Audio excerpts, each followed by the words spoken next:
आप सभी को सुंदर शरद पूर्णिमा की बहुत बहुत बधाई हो।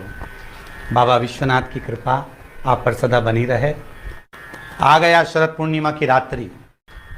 बड़े से बड़ी बीमारियां, बड़े से बड़े रोग, बड़े से बड़े बड़े कष्ट इस शरद पूर्णिमा की रात्रि को छूट जाते हैं। दमे की बीमारी, श्वास की बीमारी, अनिद्रा की बीमारी, रात्रि को जगना, ये सारी बीमारियां शरद पूर्णिमा की रात्रि को अगर व्यक्ति अपने जीवन को सुखमय बनाए, अपने जीवन को आनंदमय बनाए तो सब छूट सकता है।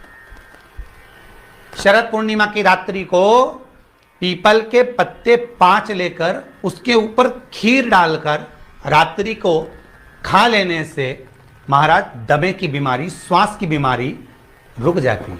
वो बीमारी बढ़ती नहीं है, उससे कष्ट नहीं होता। जिन बच्चों के नेत्र कमजोर होते हैं, रोशनी कमजोर होती है, शरद पूर्णिमा के दिन रात्रि को 12 बजे भगवान चंद्रदेव का दर्शन कराइए। 5 से 7 मिनट तक नयन मिलाएं चंद्रदेव के साथ और बाद में एक पीपल के पत्ते पर खीर जो चंद्र के नीचे रखी हुई है उसी खीर को चटा दीजिए। फिर चंद्र का दर्शन कराओ, फिर खीर को चटा दीजिए। महाराज नयन की ज्योति बढ़ती है। नींद नहीं आती तो निंद्रा देवी प्रवेश करती है, निंद्रा अच्छी आती है, आनंदित होता है। महाराज जिस व्यक्ति के शरीर में गांठ पड़ जाती हो, शरीर काला पड़ जाता हो, चट्टे पड़ जाते हो या दांत खाज खुजली हो जाता हो, उसके लिए भी शरद पूर्णिमा की रात्रि को 12 बजे महाराज भगवान चंद्रदेव के लिए 21 दिए जलाए जाते हैं। उस 21 दिए की कालोच एक थाली में इकट्ठी करी जाती है। कालोच को इकट्ठी कर कर शरीर में गाय के घी के साथ में जहां जहां जगह पर चट्टे हैं, गांठ है, वहां लगाया जाता है। उसको 5 या 7 दिन लगाइए। उसके बाद में रोज प्रतिदिन लगाने के आधे घंटे बाद स्नान कर लीजिए, आराम लगना प्रारंभ हो जाता है। महाराज आज शरद पूर्णिमा की रात्रि से लेकर कार्तिक पूर्णिमा की रात्रि के बीच में जो दामोदर भगवान का, कृष्ण का, शिव का मंगल आनंद करेगा, अभिषेक करेगा, पूजन करेगा, स्मरण करेगा, उसके सारे दुख दरिद्र दूर हो जाएंगे। रात्रि को आप बड़े प्रेम से खीर बनाओ, चंद्रदेव की साक्षी में रखो, भोग लगाओ भगवान श्री हरि को।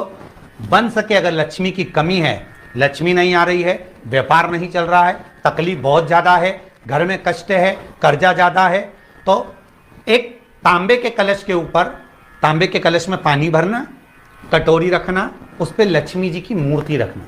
लक्ष्मी जी की मूर्ति नहीं हो तो चांदी का सिक्का रखना। उसके सम्मुख में आप 31 दीपक 31 दीपक घी के लंबी बाती के जला देना।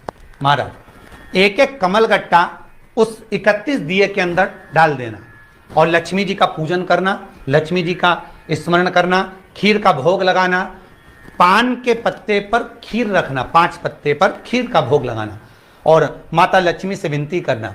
सुबेरे 4 बजे तक वो रखे रहने देना, सुबह 4 बजे वो उठाना, लक्ष्मी को वापिस तिजोरी में या सिक्का हो तो उसको अलमारी में रख देना।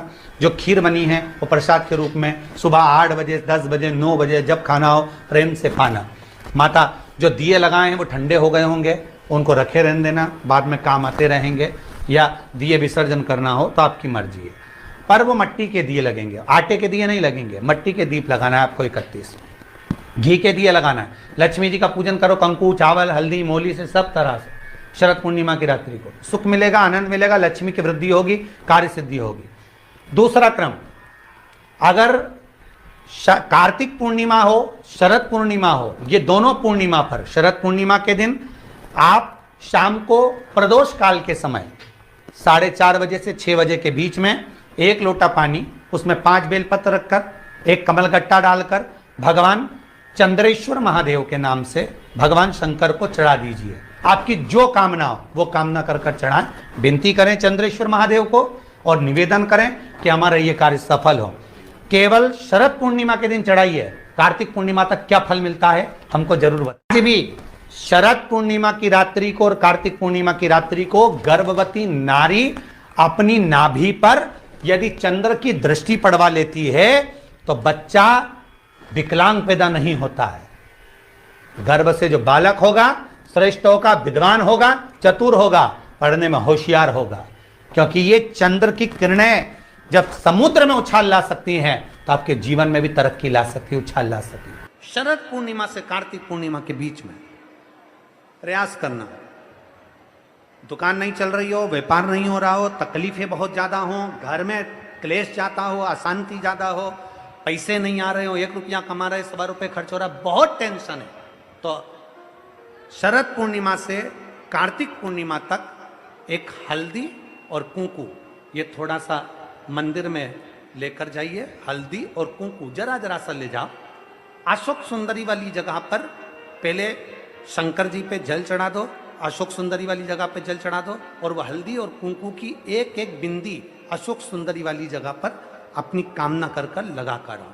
उसी में से वो हाथ जो तुम्हारा गीला है कंकु हल्दी का, वही हाथ लाओ, घर में प्रवेश करते समय अपनी देहली पर थोड़ा सा लगा दीजिए। शरद पूर्णिमा से कार्तिक पूर्णिमा तक कर कर देखो, उसके बाद में फिर बताना कि मेरा देव अधिदेव महादेव ने तुम्हारी झोली भरी कि ना भरी। कानी दिखे कहीं किसी को पास कानी दिखे, रहते हैं, उसके लिए भी है शरद पूर्णिमा के दिन तुलसी की जो डंडी होती है, बेलपत्र की जो ये डंडी है, ऐसे ही तुलसी का जो पत्ता होता है, उस पत्ते की जो डंडी होती है, उस डंडी को चंद्रमा को देखा जाता है, उस डंडी की जो कोर होती है उस कोर को दृष्टि से मिलाया जाता है। शरद पूर्णिमा की रात्रि ठीक 12 बजे आप चंद्रमा की, जैसे चंद्रमा का भाग, उस चंद्रमा के भाग को आप उस डंडी के भाग से निहारने का प्रयास करिए। घर में आई है, घी का दिया लगाई है, उस घी के दीप को लगाने के बाद पूर्णिमा के दिन उस पर एक प्लेट थोड़ी तिरछी कर रख दो, जिससे उसकी कालोच काई की, उस दीप की, घी के दीप की कालोच उस प्लेट पर आ जाए। थोड़ी सी कालोच ले लीजिए, 5-10 मिनट में आ जाएगी। उसको गाय के घी में मिलाकर आंखों में सुरमा लगाकर रात्रि को सो जाइए। 3 दिन बाद आप महसूस करेंगे कि नेत्र की ज्योति बढ़ना प्रारंभ हो रही है। पूर्णिमा का जो चंद्र है वो विशाल काय है, और उस चंद्र की पूर्णता में हमारी अभिलाषाएं भी पूर्ण हो।